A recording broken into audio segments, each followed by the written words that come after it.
Hello everyone, I'm Sol Lara and I'm champion Sol. Today we have the matches of Leviatán versus Trace Esports and G2 versus EDG. Behind my back, Leviatán just lost to Trace Esports. Let's hear from the players.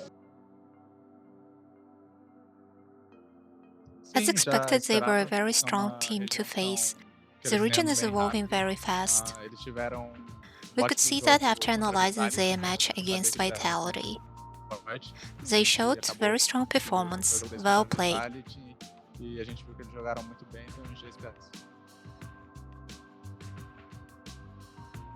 think I don't even know. I would have to look back at the VOD, honestly. Feels like a lot of things went wrong. I think just overall, like today was a little bit like we didn't play fully as a team, and they played pretty well as a team, and you can tell they're pretty comfortable on the map. So during the pauses, I think on the first one, I had like a pretty preset call of what I wanted to do, and I think it was like my mistake that I didn't refresh the way we should be playing the map and our playstyle. And in the second pause, I called it, so I just refreshed what we're doing. But at this point, like the snowball was just too big to stop, so they won the last two rounds.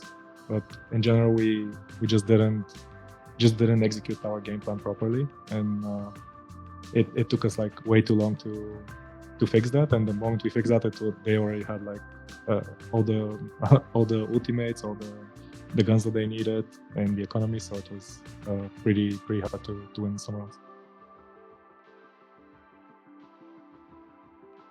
I think we didn't execute the composition properly. But they also did some good anti-strat on us.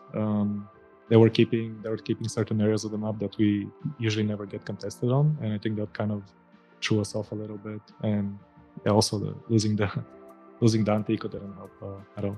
He would need a miracle. They need it now. Smoking to deliver potentially. No, G2 deny it all.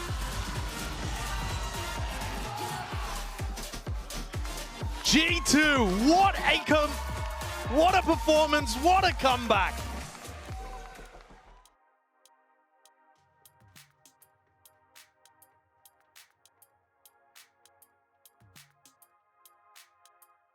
I give a lot of props for him. I think since he picked up the iGelling role, the team EDG has looked a lot better, actually. And I knew going into this match it was going to be very difficult. You know, previous lands, they haven't had the best placements or the best macro. People were like, oh, they play a bit bad. But after watching their games in China and their matches leading up to this one, I noticed a lot. The coaching staff and myself noticed a lot how much they improved in their macro. So props to him. He's good. I would definitely say it's true. You know, if we end up winning a map, I'm very confident that we're going to close the series, just because going into map 3 when the pressure is the highest and people start to make more mistakes, we're a team that's known for, you know, compounding on the enemy team's mistakes. So that's when the best comes out of us. You know, sometimes map 1, just whether it's some problems out of your control, or maybe they have a better game plan, or, you know, just sometimes they win crucial rounds that puts you out of a flow. You have to ease into the game. And we know it's each series is like a long process. You know, there's start, middle, end of a whole entire series. So just because sometimes we have a rough start doesn't mean the next 2 out of 3 are going to be bad for us. And, you know, that's when we shine the most. We're easing into the game, warming up into it, and we hit flow state and it's over. It's been a blur. I honestly, like, I just feel like I won't be able to retain anything here. But it feels like that round where Jacob went out of hookah and was able to get that 3K, it kind of stopped our bleeding on defense, and it turned it in our favor. So like I think that was like when we went up 1. I don't remember the score, but I remember it being a crazy play.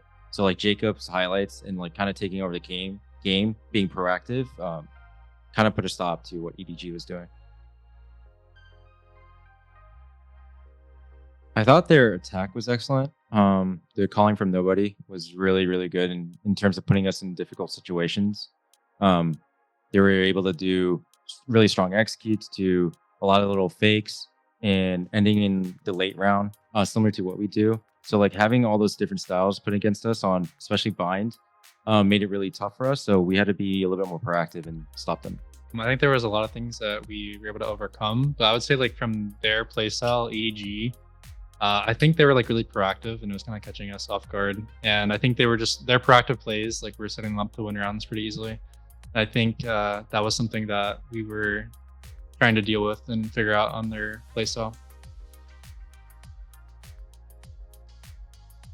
Yeah, I mean, I think we met our internal expectations, honestly. I don't really find ourselves taking pressure from fans or from previous results. I've said this in another interview, but the previous results don't matter. The previous wins don't matter. There's no expectation to make playoffs, or maybe there are, but it doesn't bother us. So it's just nice internally to show that our process is working. The hard work that we're putting in practice is working. So it just gives us a lot of confidence to continue what we're doing before match time, because I think obviously that's what matters the most before you go into the match.